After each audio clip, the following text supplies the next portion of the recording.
Wow! And this is God's man demanding justice. Justice from America. And if America refuses to hear God's call through the Honorable Minister Louis Farrakhan, there will be more Hurricane Joaquin. There will be more tornadoes and earthquakes. It is time for America to know that God is present. To the whole world that is watching, for all that are gathered here today, let us receive the only man that can tell us what justice is and what justice looks like. Please help me to welcome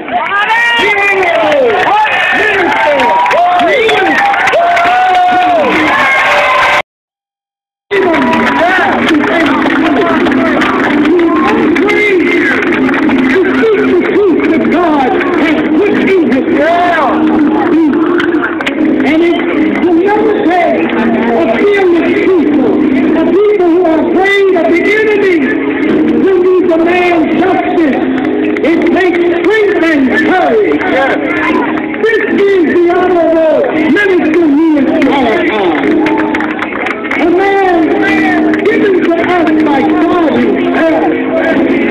Let us receive the man of the hour, the man of the time. He is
Thank you.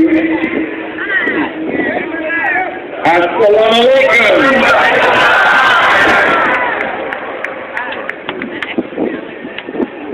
I hate being behind this glass.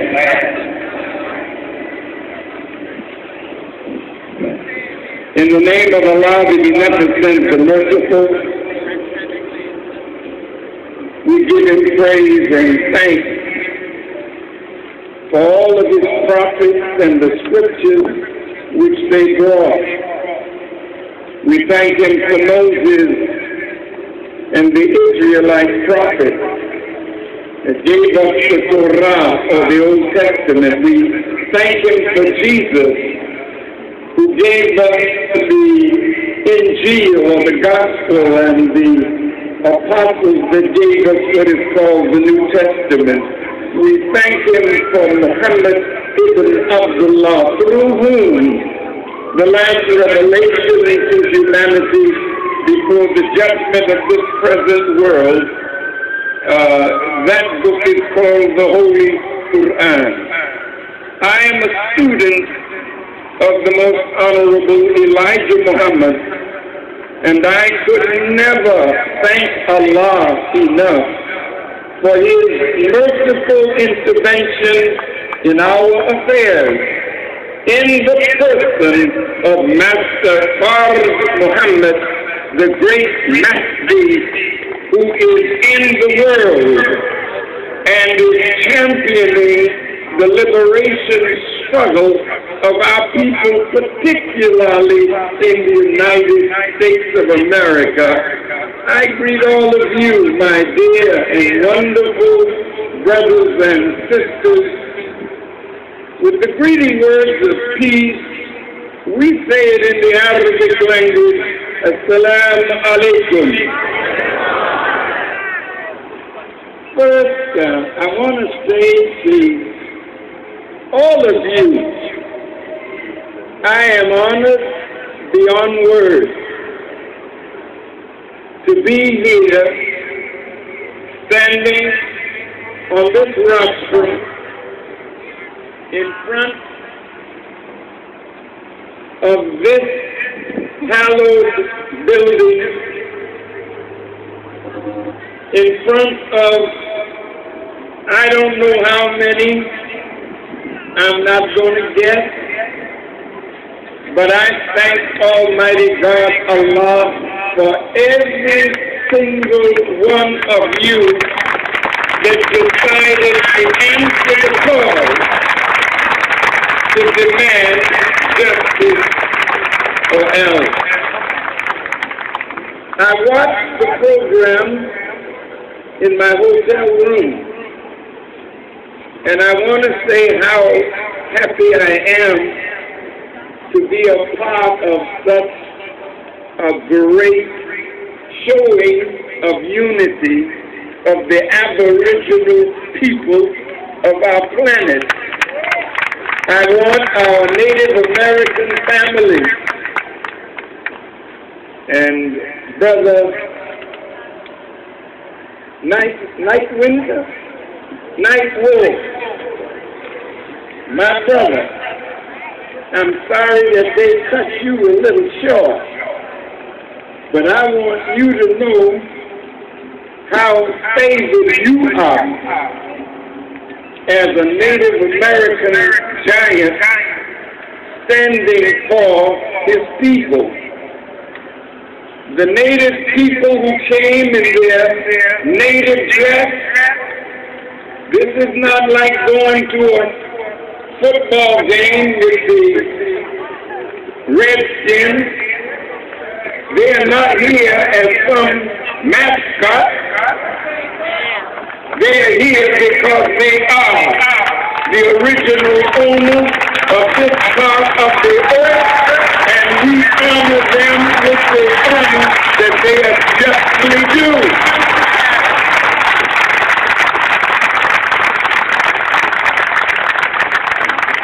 Their suffering in their land is very great. So all of those who cry for justice, no cry is greater than those who have suffered the most. And those who have suffered the most are the indigenous people, not only of America, but of the Western Hemisphere, and those of us who were brought into America not as pilgrims, not as Puritans, not seeking another way of worship, but in the hopes of ships to be made the burden bearers of the real citizens of America. It's hypocritical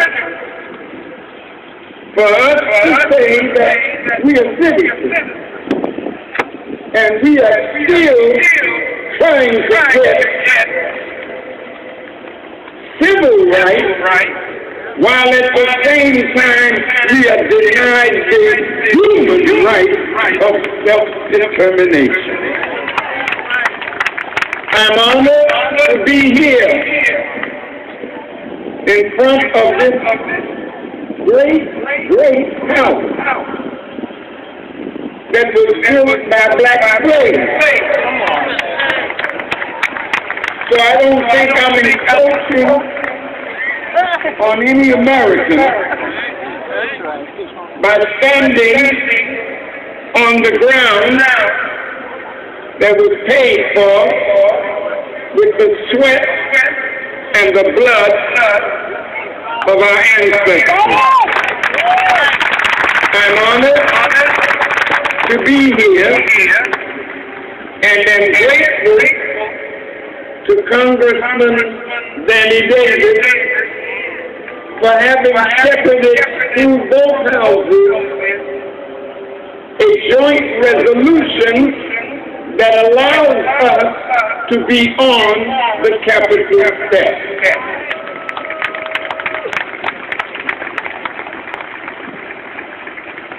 I was so touched by our Native brothers and sisters and our Hispanic brothers and sisters, and some who are black may say, Farrakhan, why are you talking to all of these different ethnicities? We have to accept our position.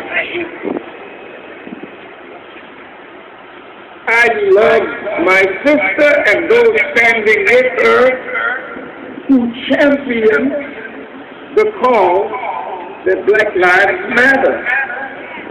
I felt so happy to see her and to hear her and to know and for her to know that she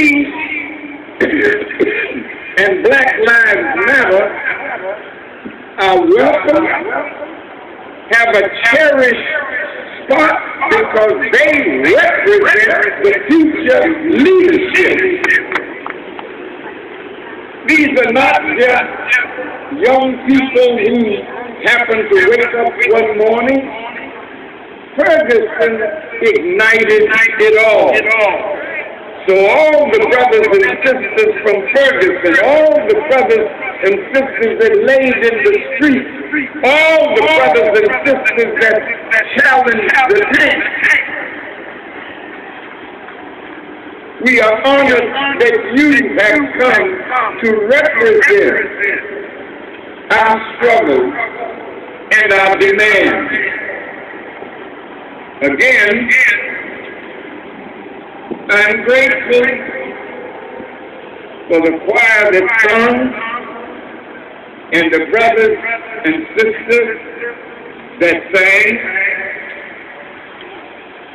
For Brother Rasul Muhammad and his wonderful song that he wrote about the great liberator Emiliano Zapata, and to all of you who made this day so far what it is. Every member of the clergy that prayed this morning, the Muslims, the Christians, the various prayers that were said, the native people who have their native places, their teepees and whatnot on the ground, they're sacred people. And justice. And we, in unity, will not only get justice for ourselves, but justice for all those who are deprived of that precious essential of life itself. On this beautiful mall,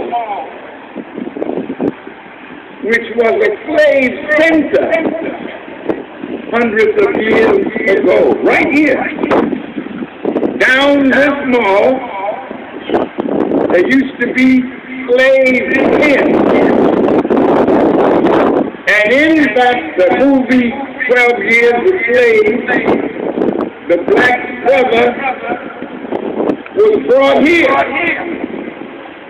down on my left side, your right side, in a little yellow house, where he was severely beaten before he was sent off to be a slave unjustly for 12 years.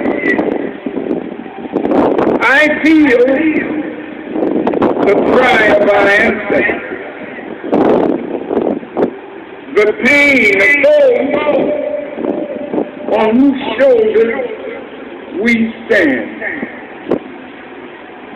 I feel that the ancestors are happy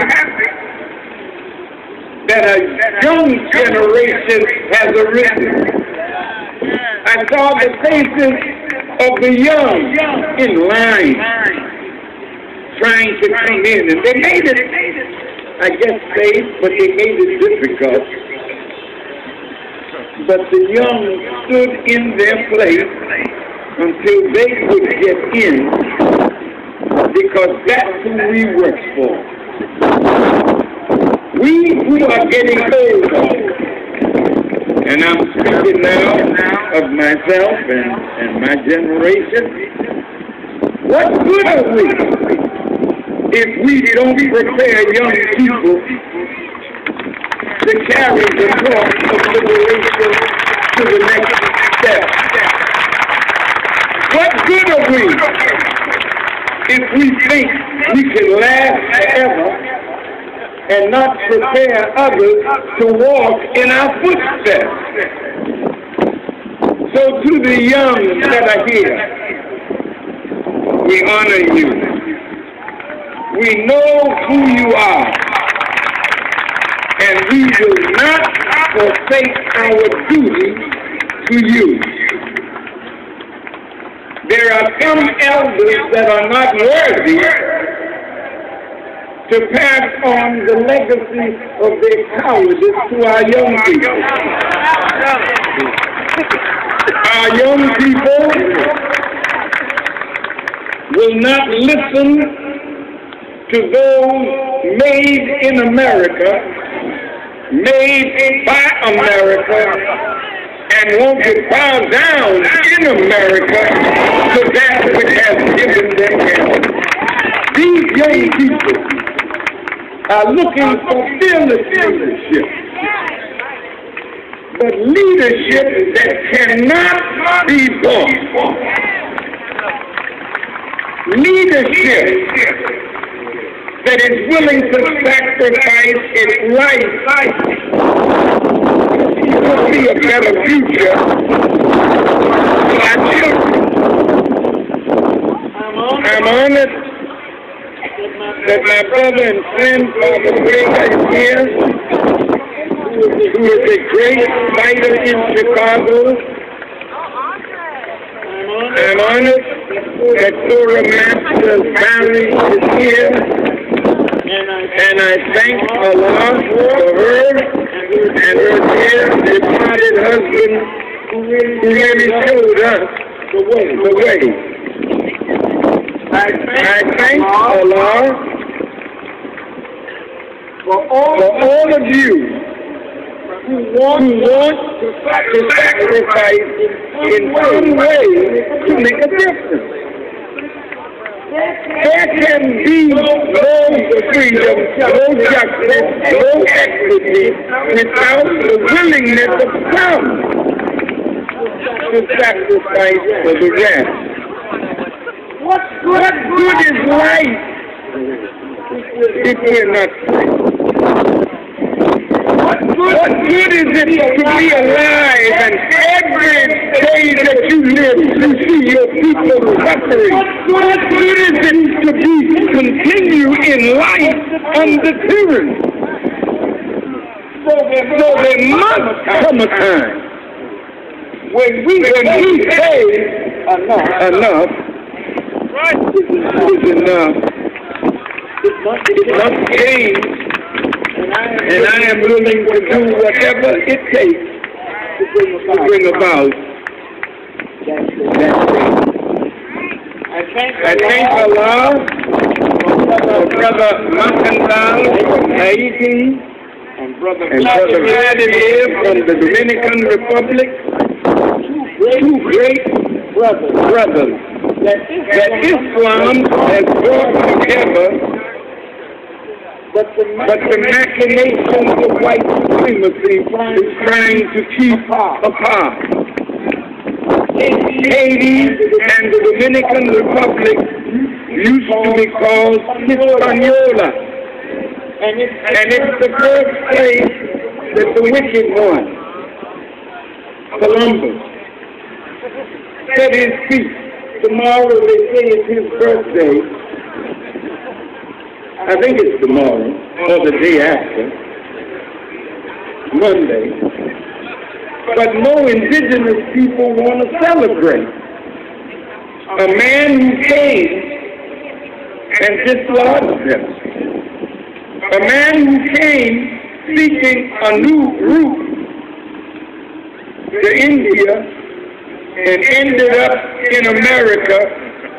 And when they saw the original people that they saw, well, they must be Indians. But we white folks don't make mistakes like that. But they're not just Indians, nor are we African Americans. We were here before a continent named Africa was named. We were certainly here before America's Vespucius, and this part of the world is named after him. So we don't diminish ourselves by naming ourselves after Johnny Lately. We are the aboriginal people of our planet, and before there was a planet, we were here with God. In the beginning, black woman, you are not the second self of man alone. You are the second self of God. And as the second self of God, any man that would disrespect a female is an enemy of God.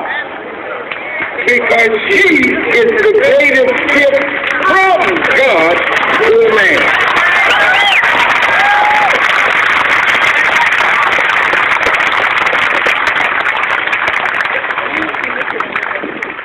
May I pause for a moment and say to women,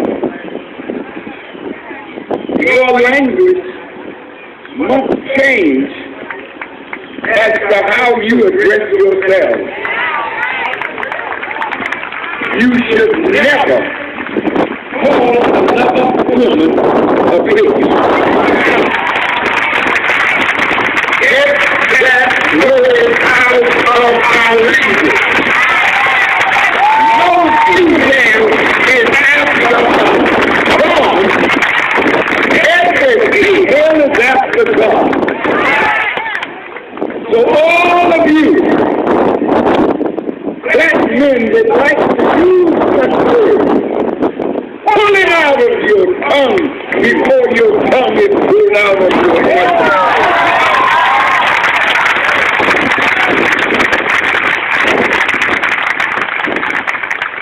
Every woman is from the Creator.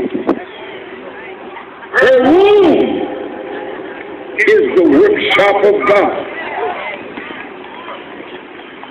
So when a man sees a woman,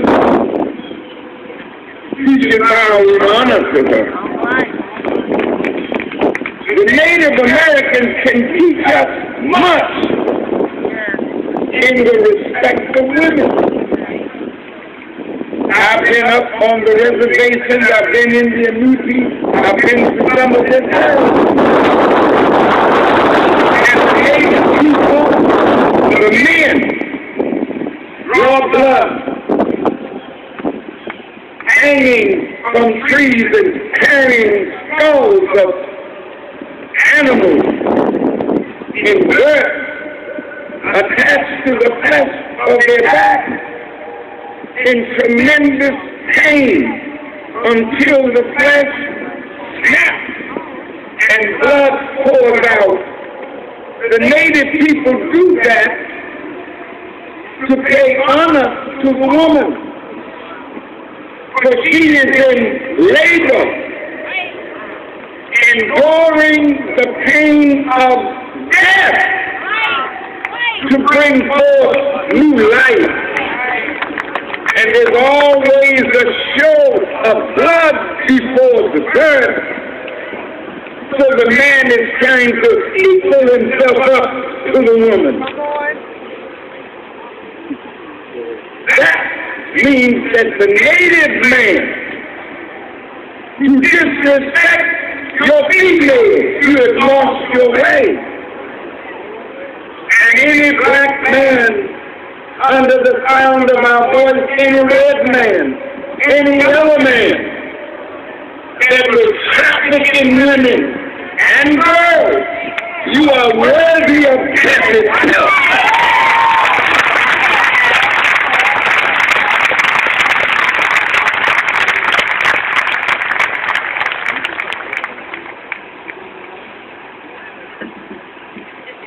Now, through the womb of the woman, every great one was born, and every no good one was born.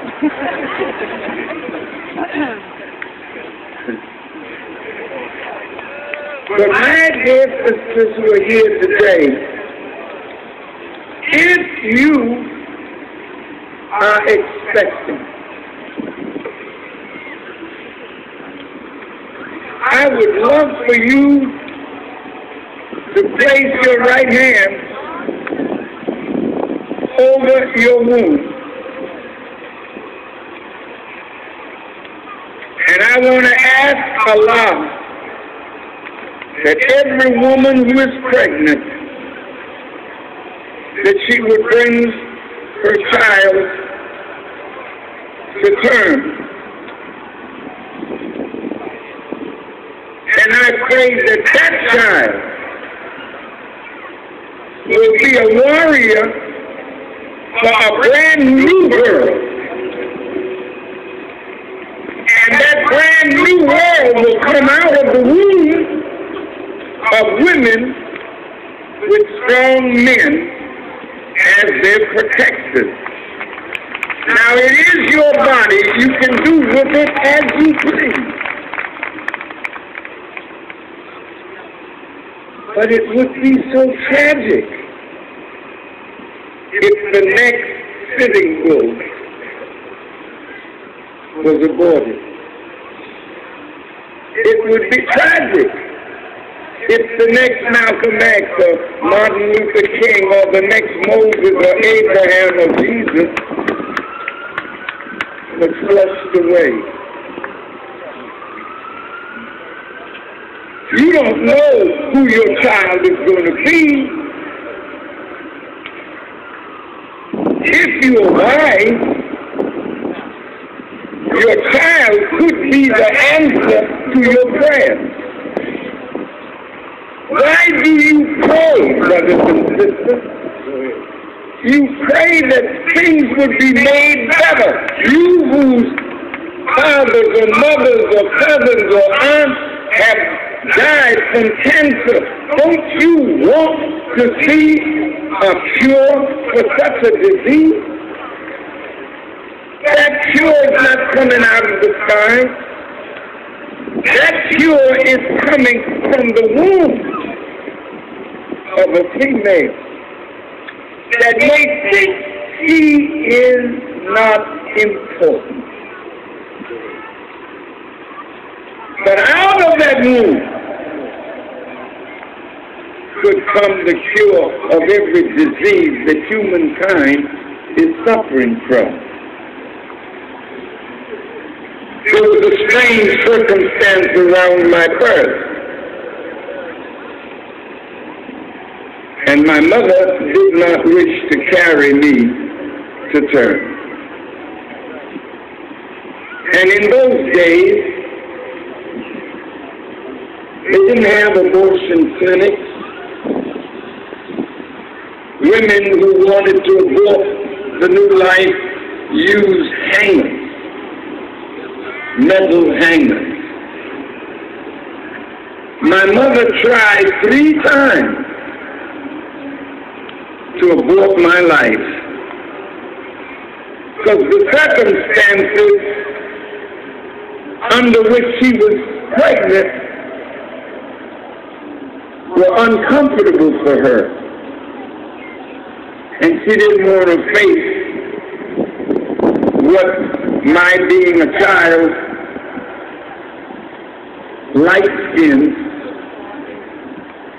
when the man she was with was dark-skinned, and so was she,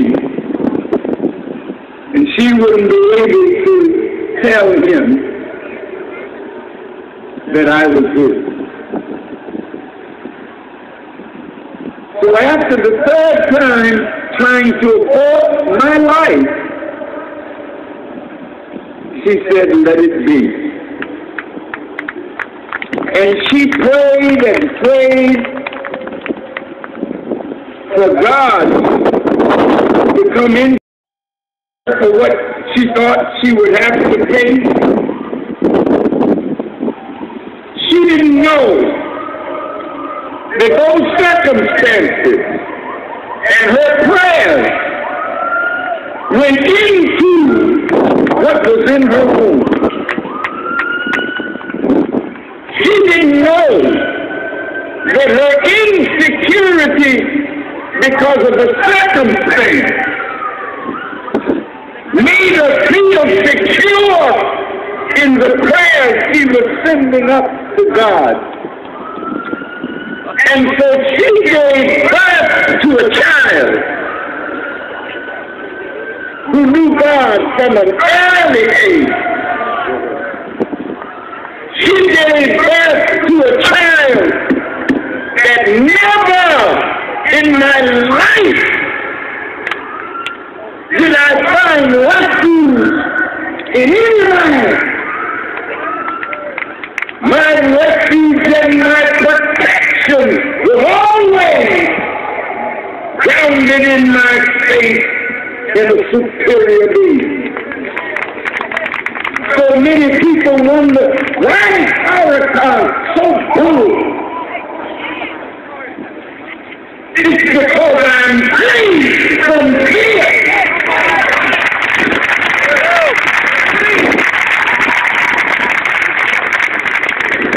How could Farrakhan tell the FBI and the CIA and the IRS to go to hell when others tremble at their name? They don't have a name big enough to make a man who has been shown the arm of God to be afraid of a man who can never do for me nothing more than what God would have them to do. And if he permits it, I'm sorry, even if it's my death.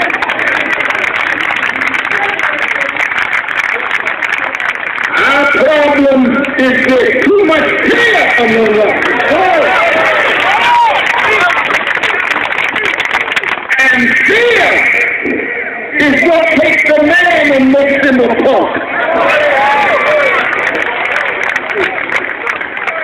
Women are showing more strength.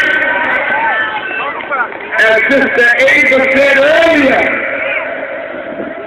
she's the master protector of what her womb produces. And sisters, you should never love any man more than the love you have for what your womb produces if that man becomes a violator of your child.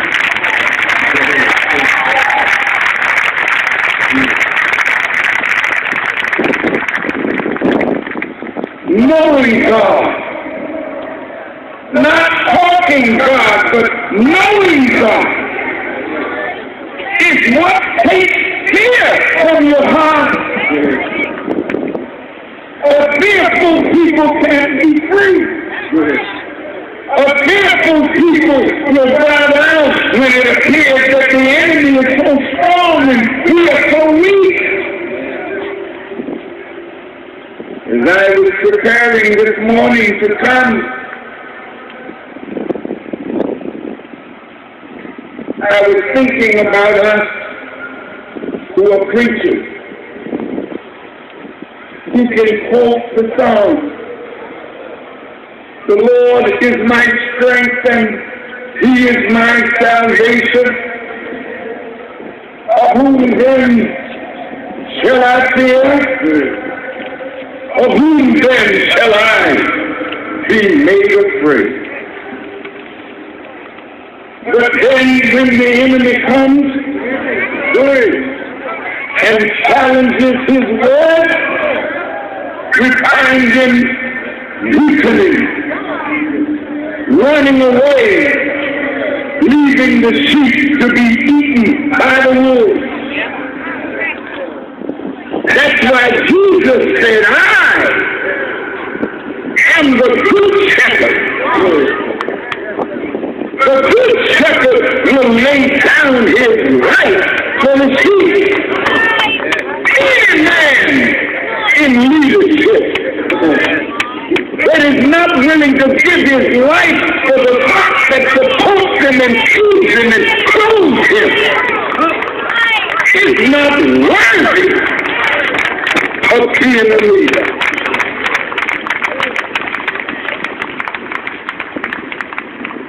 Many in leadership today are willing to take a little money. It grieves me to see how many of us will sell out the future of our people for a little money that allows us to get an upgrade in our automobiles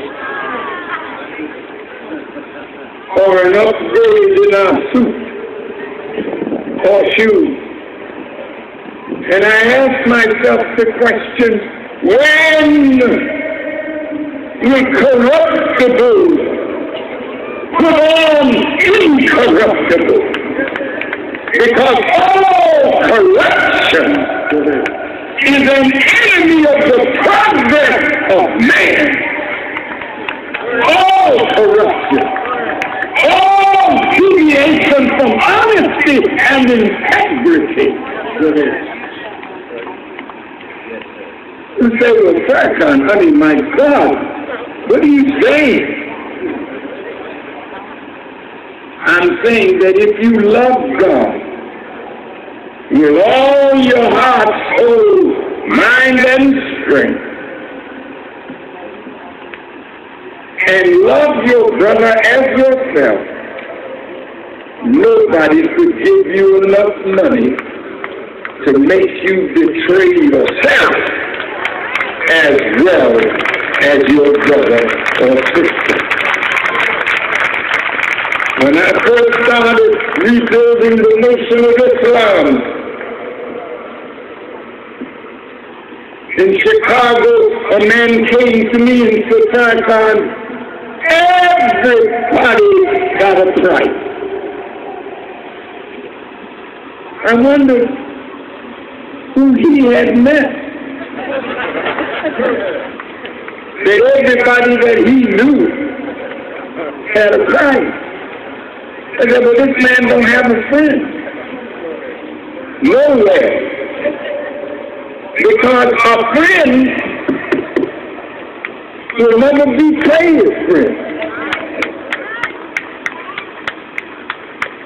How many in this audience have been called by the government authorities and told to lie because they wanted a certain person, and if you lied, it would make it easier for you in your sentence? How many of us have sold out to get a lighter sentence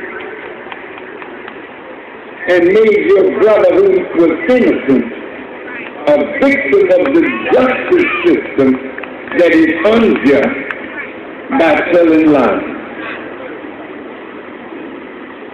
I'm talking to you like this I had some notes that I put down, but I haven't opened it. Because this is not a day, 10, 15. Hell no. If this is a day, and we come out and go back to doing what we were doing before we got here, then this is all vanity. This is vanity. The vanity is the work of someone who's wrapped up in himself. We have no time for vain expression. Those whom the world honors are those who live for others, and in their death they are never dead. There's always someone coming up to refer to their greatness because they live for others and their living was not in vain. Well, why am I saying that at this point? We're facing another election. The Republicans have, I don't know how many. Is it 17? Well, it was, right? And they are really like the pretty girl who is well formed, showing her wares, so that some man with money will buy her. Who wants to be a whore? No, listen to me. Do you think people with money put their money behind you if they don't expect something from you? That's what makes this a crime. $3.3 billion in the last few years has been paid by lobbyists to this house. Well, what are they lobbying for? Laws that may not be in the best interest of the people? How then can you look in the mirror at yourself when you are bought and paid for?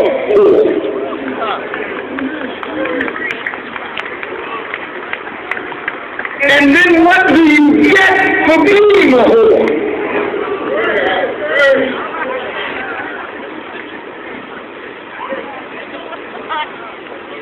John Fitzgerald Kennedy lies across the water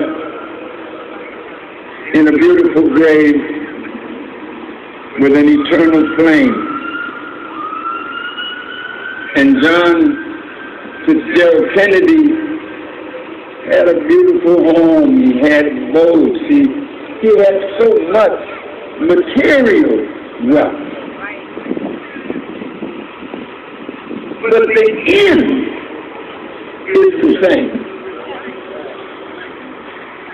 A spot in a little coffin and 6 feet of dirt. So the Bible says it right. Naked came I in the room, and naked go I out.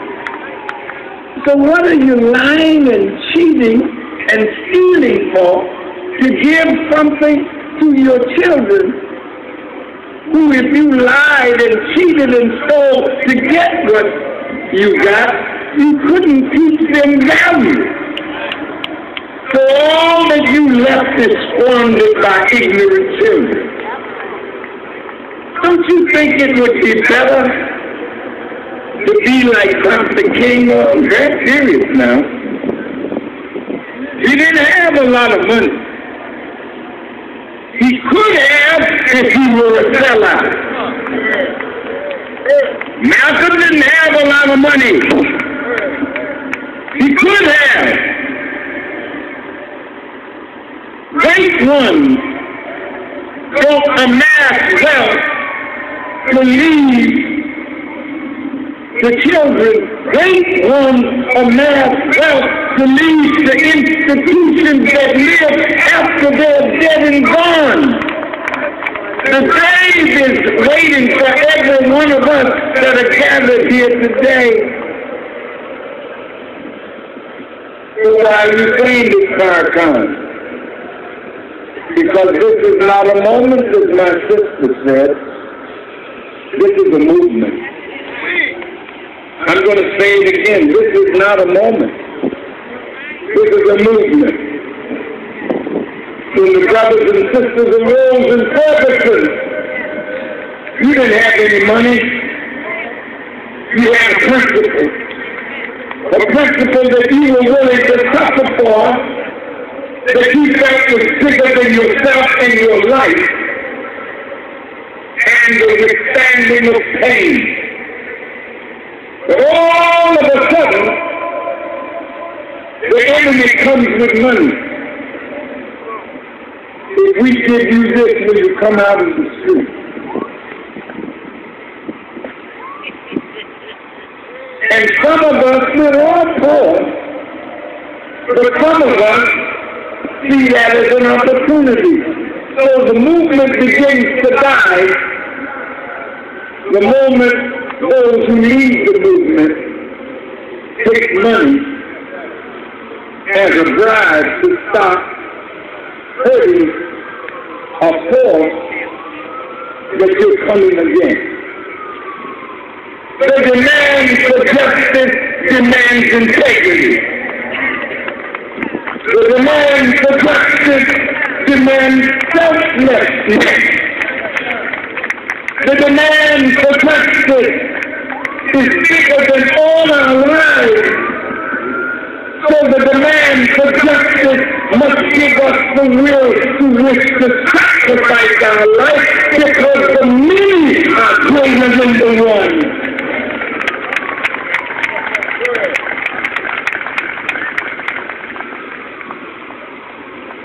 And so, we're here today.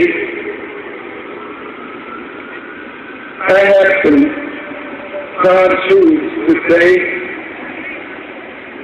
and I want you to bear with me,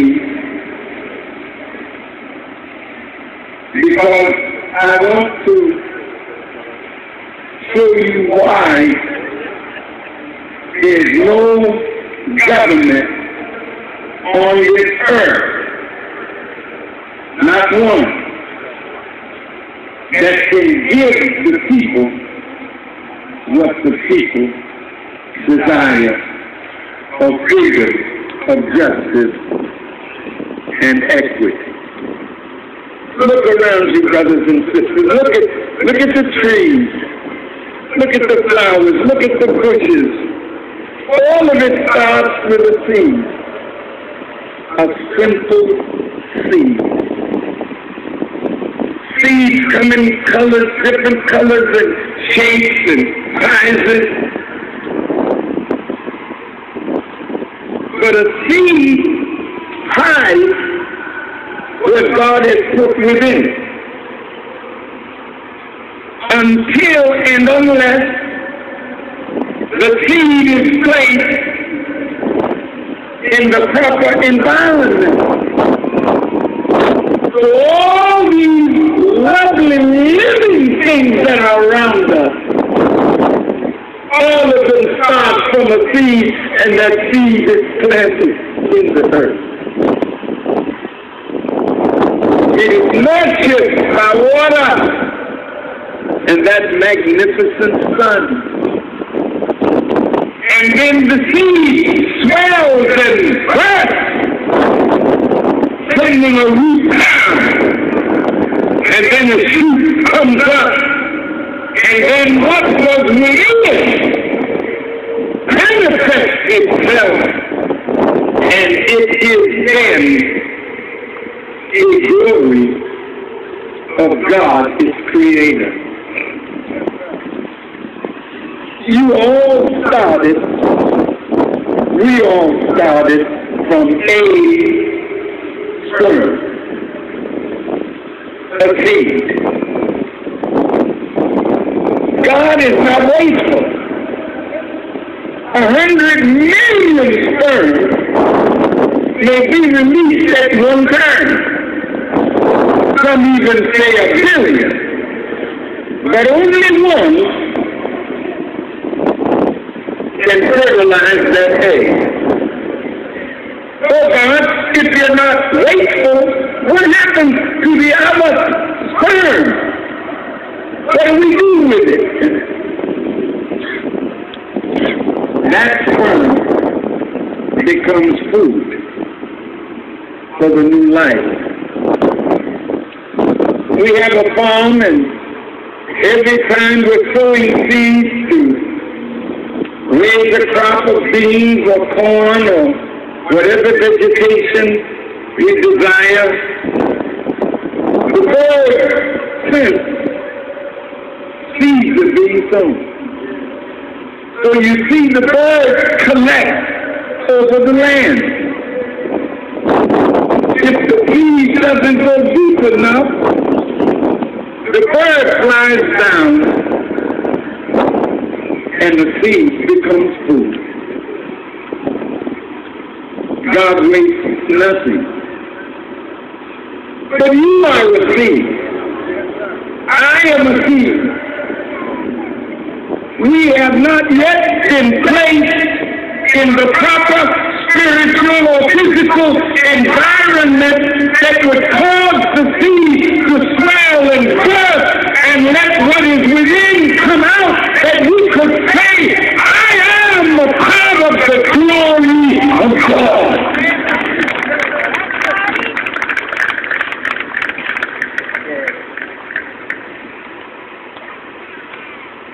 So Elijah Muhammad wanted the Muslim program to be brought before this house.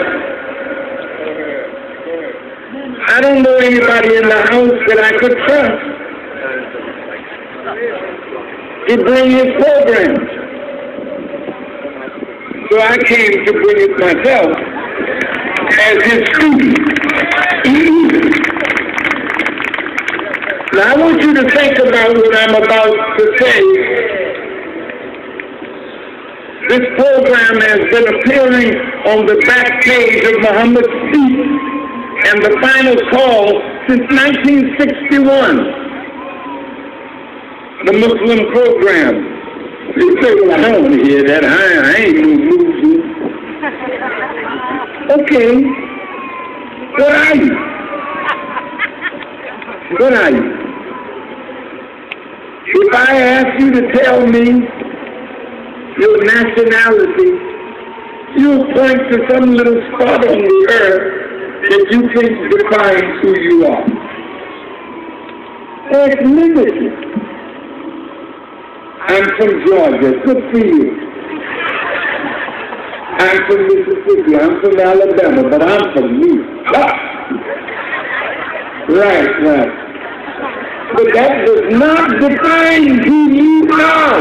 I'm from Jamaica. I'm from the Caribbean. Or I'm from Africa. I'm from Ghana, Guinea, Mali. That don't define you. You are defined by the nature in which you are created. And if your nature is the same as the nature of God, no land mass can define you. So the Quran says, shut your face for religion. He upright the nature made by Allah, in which He has created man, and there is no altering Allah's creation. A dog is a dog. Not because you call him a Spitz or a Terrier or a Great Dane. Those are names of different species of dogs. But the dog is defined by the nature of its creation. I don't care whether it's a Spitz or Terrier or what do you call it, a shepherd or pit bull, if it's a male with every seed a hybrid, it will lift its leg. And nobody teaches how to do that. That's what dogs do.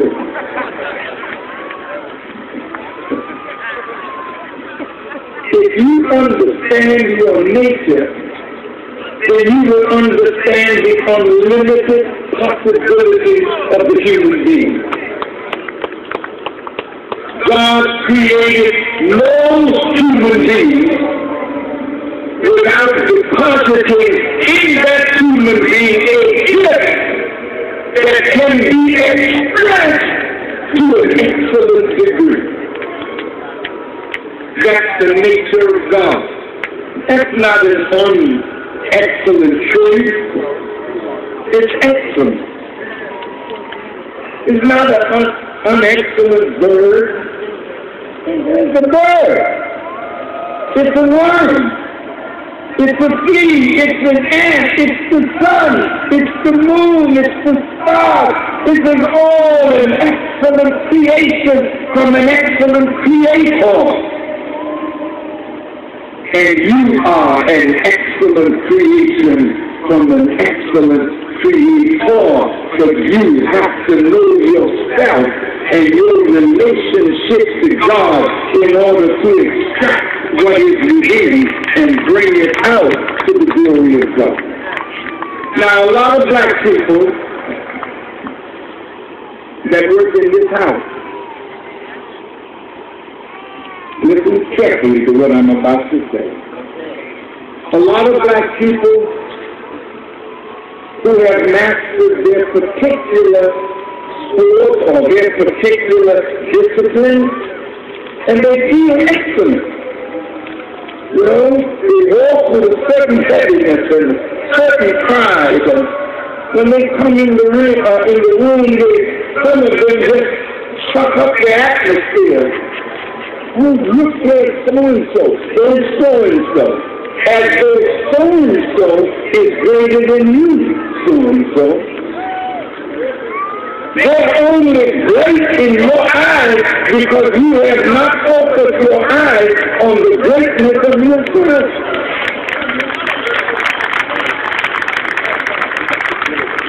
So, look, brothers and sisters, the greatness of God